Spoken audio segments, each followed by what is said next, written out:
This is a Sky-Watcher EXPLORER-200P, if I'm not wrong. This is a 8-inch telescope. It's a Newtonian. And it's on a Meade LXD55. I always wanted to have one of these. Now I have one.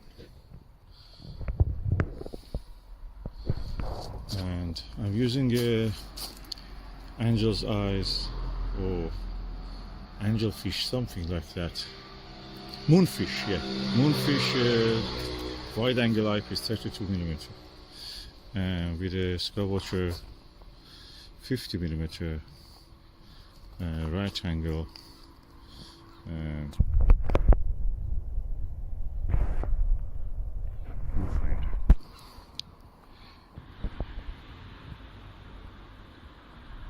This is a Moonfish 32mm eyepiece. It's a wide angle eyepiece. I think it's 70 degrees or 72. And this is the Skywatcher 50mm right angle view correct image eyepiece, as they call it, RASI. And this is a 8-inch telescope. It's ultimate, lovely equatorial mounted telescope. And I'm using the LXD55 mount.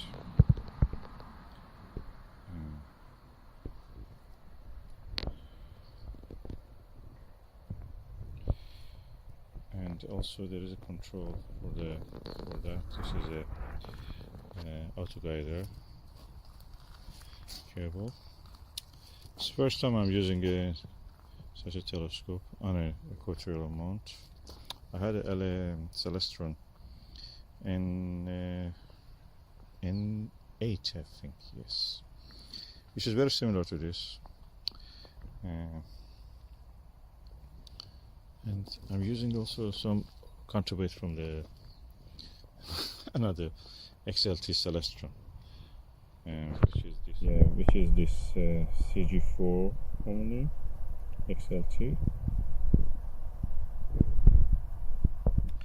Of course, the most important thing when you do use a Newtonian and equatorial mount is the telescope balance. So you have to first make sure that your telescope is in a way that is balanced, the tube with the eyepiece and everything is a little bit high, is a high profile, you can say. PDS ones, I think the Skywatcher PDS ones are a little bit low profile. That's better for this astrophotography if you want to do. But this one is alright, I can use it. But the balance a little bit can be an issue if you want to add another, for example, Barlow. So this is what you have to consider. I'm using 2-inch eyepieces because our 2-inch eyepieces is more comfortable to view. I have an adapter for taking a 1.25-inch eyepiece, but at the moment I don't want to use it. I have very good eyepieces for that also, and I may use it when I need. And I have adjusted this so they are both in the same axis.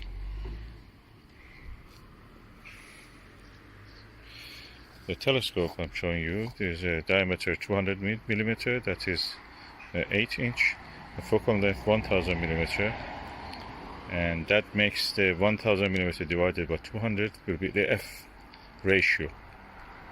That means 5. This is a quite fast telescope, so it means you have a good wide field of view. I'm looking forward to look at something when it comes up. And yeah, it's my dream coming true. Skywatcher 8-inch Newtonian. I'm looking forward to use this.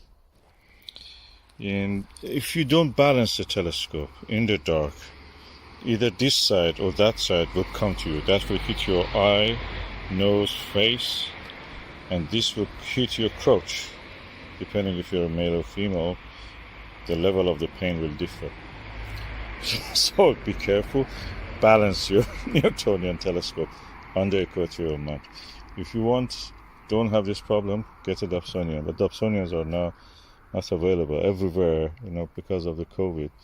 everywhere Dobsonians are sold. China cannot provide as much Dobsonian as it could before the COVID, so you have to be patient. If you get a second-hand gear, grab it. And the view, I can say that is inferior to the refractor, but superior to the SCT. Contrast is better than SCT, but lower than the what you can see through a refractor, like the Star Wave or Lyra F11 102 millimeter. Those are planet killer. You can see so many details. This one is not as good as that, but it's better than SCT Schmidt-Cassegrain telescopes like Meade or Celestron. The reason is that the image on those ones look actually a bit washed out for the planets, but this one is very clear.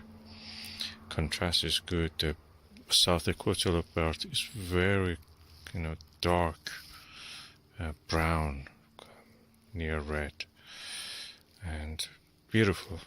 But you cannot see more belts, as you see 2-3 belts, but those bands around the Jupiter, atmospheric bands. But with the refractor in this condition, you can see much more better, far more details. But with the refractor, they're hopeless with the things like the deepest object, or things like splitting the stars in the M15 globular cluster or M13. The aperture is not enough. But these ones, you can see. In M15 I didn't see any details, but M13 shows some stars. It starts to resolve. Anyway, very nice.